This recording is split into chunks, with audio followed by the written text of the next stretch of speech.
When Rafael Nadal made an appearance on live television, millions of tennis fans were already curious about what he said. Aryna Sabalenka considered Alex Eala fortunate. Nadal gave it an entirely other name.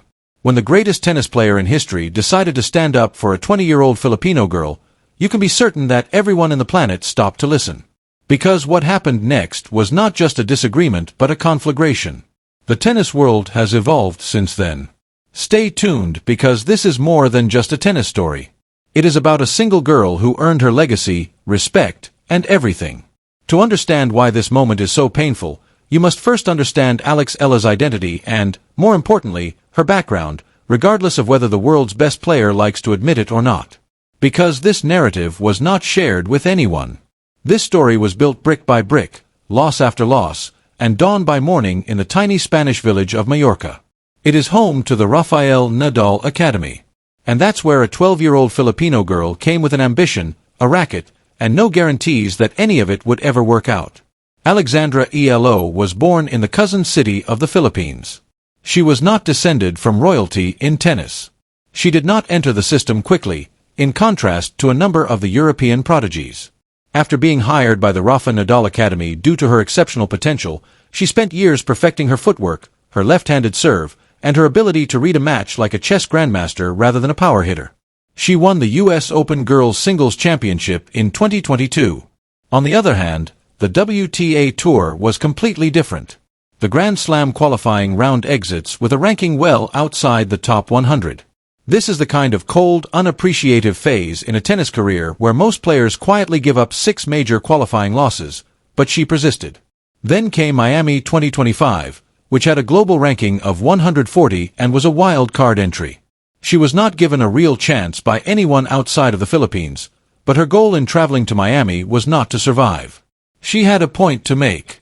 Aryna Sabalenka, a former Roland Garros winner, was defeated by her. She defeated Madison Keys, the reigning Australian Open champion.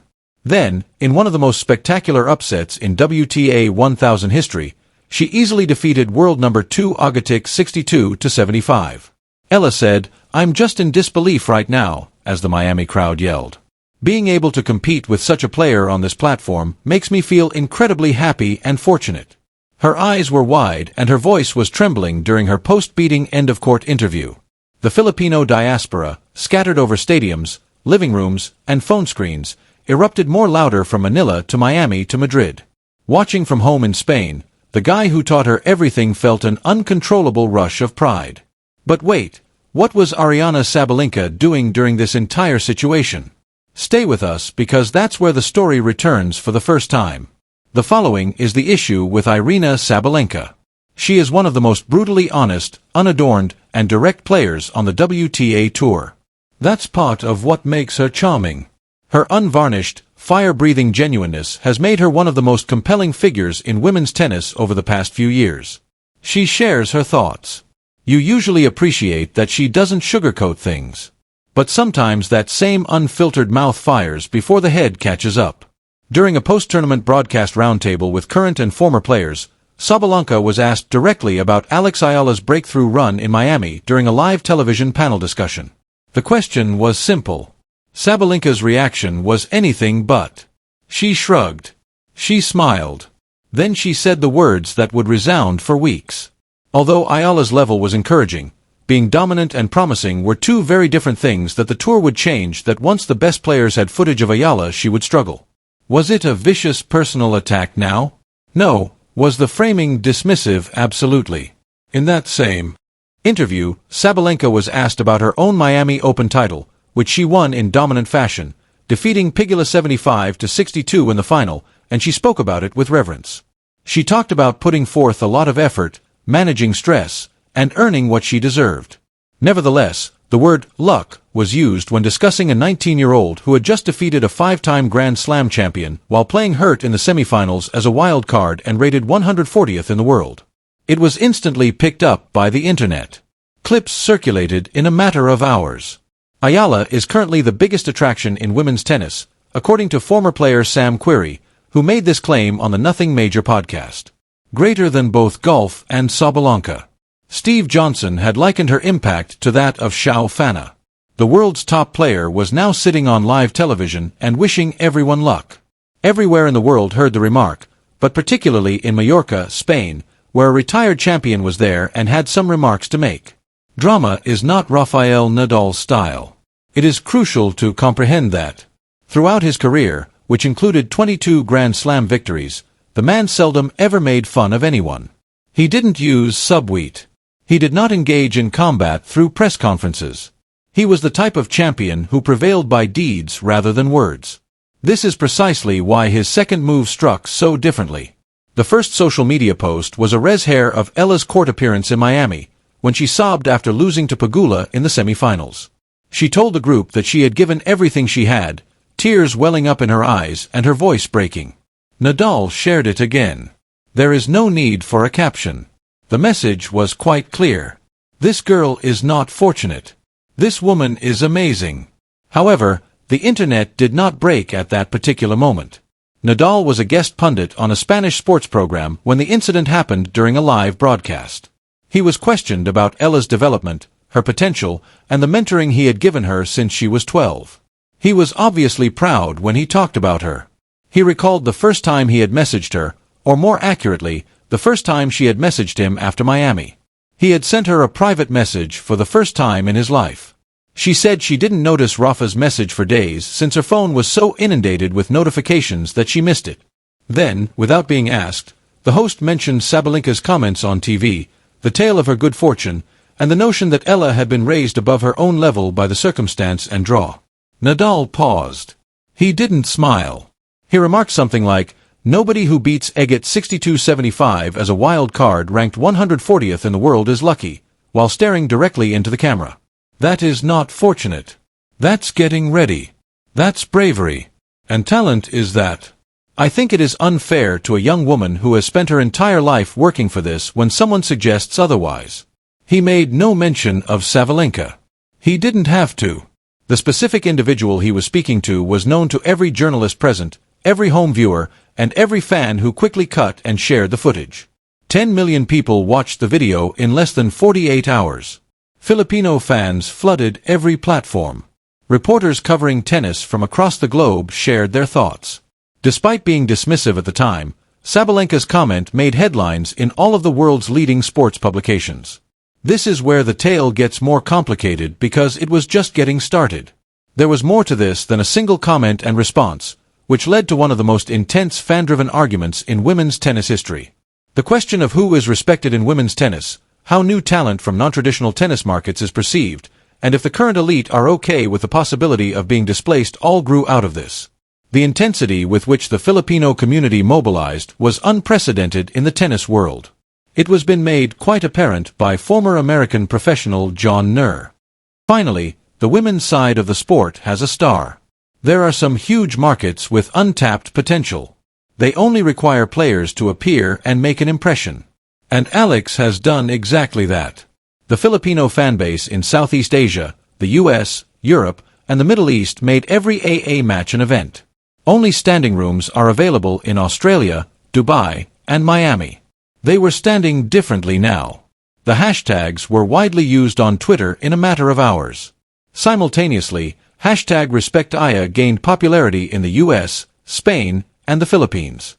Former professionals used social media. Throughout the competition, Aya had won 25 break points. Despite playing with a strapped thigh and a mid-match ankle turn, she forced Pegula to 3 arduous sets in her return game, which was regarded as one of the finest in Miami that week. In-depth articles detailing why Aya's run was anything but fortunate were written by journalists covering the Miami Open. Meanwhile, Sabalenka's supporters struck back. They said that she had not been malicious, that she was only giving an honest assessment of the competition, that she had praised Aya in earlier interviews, and that the internet had taken a subtle comment and turned it into a diabolical plot for the world number one. And that was also accurate. Since Sabalenka is not a villain. She is a contender, among the greatest in the world, and a player who has persevered through her personal hardships, disputes, and public criticism to come out stronger and more resolute. She knew better than most what it was like to have your achievements questioned. But the idea of knowing what it feels like and then doing it to someone else persisted on the internet. That paradox, that blind abyss. Additionally, The story was reinforced by Sabalenka's failure to provide any public clarification. With everyone looking on, the question was what would come next. What happened next would define the entire conversation. Alex Eala was unable to accomplish this. She did not take revenge on social media. During a press conference, she refrained from criticizing the world number one. She wasn't overly theatrical. She was not required to. Instead, she went to Eastbourne and earned a spot in a WTA final. She was the first Filipino player to win a Grand Slam main draw singles match at the US Open. She overcame a 15-point deficit in the third set to upset Clarera Tolson 76 in the third set, 13-11 in the breaker. Not lucky, not accidental. Fierce rivalry from a 20-year-old who is still discovering her identity. Despite having match points, she sobbed during her in-court interview after her heartbreaking defeat to Maya Joint in the Eastbourne final. Nadal V also shared the video because it depicted a young woman sobbing, not out of weakness, but rather because of how much she cared and how much she had devoted. It was more poignant than any possible response. She then competed in her first WTA 1000 event as a seeded player in 2026, placing 31st in the world. By the time the Dubai Open arrived, she had already defeated Jasmine Paolini, advanced to the quarterfinals, and drawn standing room crowds everywhere. After suffering a devastating 60-62 loss to Coco Gauff in the Dubai quarterfinals, she opened up at her news conference. In the end, I'm still not as skilled as Coco and other players of her class. Just the kind of self-awareness that champions have, accountability, and clarity. No excuses, no spin. This girl wasn't taking advantage of her good fortune. This girl knew exactly where she stood and was performing the difficult, unglamorous work of bridging the gap. Aryna Sabalenka eventually addressed the matter in a thoughtful and concise manner, acknowledging that her comments might have come across as harsher than she had intended. She did not extend an official apology. That might or might not have been adequate, depending on who you ask. But Nadal's response, that moment on live television, had already shaped the dominant narrative, and match by match, point by point, the facts had confirmed it. The final question was the most crucial one. What does this narrative really mean? Because it is too easy to assume that a well-known legend is defending a rising star. For years, the tennis community has been fighting this issue in secret, but Alex Eala's rise has finally made it public. Women's tennis has long been beset by geographical problems.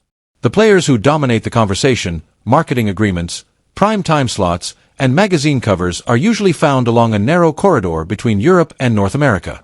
When a player comes from that path, it's called talent. When a Southeast Asian player rises from a wild card position to defeat 3 Grand Slam winners, it needs to be explained. It needs to be considered. It needs to be qualified with the term lucky. Nadal knew this. He didn't use those precise phrases. He was not required to. But during that live television moment, he made a statement about what respect looks like in tennis and what it looks like when it's lacking. He had watched this girl train since she was 12. He had seen her lose. He had seen her introspection. He had seen her stay. He had sent her his first private message after Miami. Because he saw the importance of that run for her, the Philippines, and tennis itself. The sport relied heavily on Alex Eala. Both the courtside electricity and the standing room only audiences in Dubai, Miami, and Australia were essential. That pure, intense, deeply personal investment of an entire nation seeing one of their own on the global stage. On the Nothing Major podcast, former professional Steve Johnson expressed his opinion, comparing Eala's impact to Jafenska's pole on the men's side. It's absurd. It's huge. For instance, it's absurd how many people she currently draws from around the globe. Sam Querrey claims that she is the biggest attraction in women's tennis. Better than Sabalenka and golf.